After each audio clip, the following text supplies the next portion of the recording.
Another huge setback tonight for President Obama's Syria policy. The U.S. has broken off talks with Russia after being unable to convince Moscow to stop bombing civilians in the key city of Aleppo. Correspondent Kevin Cork has that story tonight from the White House. Collapsed. That's what happened today to U.S.-Russia talks aimed at ending the violence in Syria. What's clear is that there is nothing more for the United States and Russia to talk about with regard to trying to reach an agreement that would reduce the violence inside of Syria.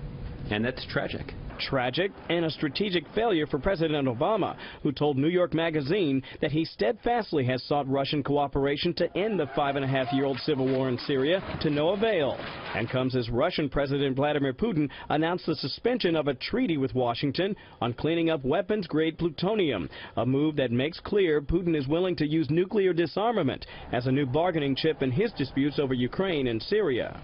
This was a reasonable, thought-through strategy for applying pressure to the Assad regime in pursuit of the aims that we were seeking to achieve. We're going to have to pursue an alternative approach.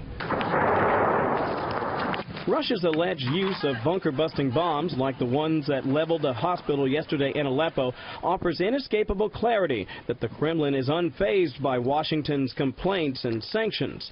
The country's foreign ministry spokeswoman even suggested that any U.S. attacks on Russian-backed Syrian forces, quote, will lead to terrible tectonic consequences, not only on the territory of this country, but also in the region on the whole. Experts think the Russians make such provocative statements because they believe President Obama either can't or won't do anything to stop them.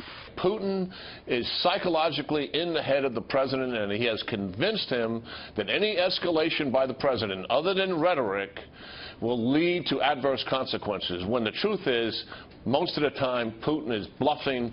Also tonight, Brett, we learned that the Russians have deployed the SA-23 anti-aircraft, anti-missile system in Syria, and that's noteworthy because it's the first time they've deployed that type of system outside of their own country, Brett. Kevin, that interview the president gave to New York Magazine, President Obama admitting that his signature health care law has, quote, real problems. You know, we've covered a lot of them, but what else do you say there, Kevin? Well, listen, he said a couple things that I think will probably strike you as obvious, which is, yes, there's gridlock here in Washington. Political polarization is one of the main reasons he says there's a problem with Obamacare. But he goes on to not really point out the fact that there are some staggering numbers here, Brett. Let me just give you a few. There are 4 states now that have single insurance exchanges. 4.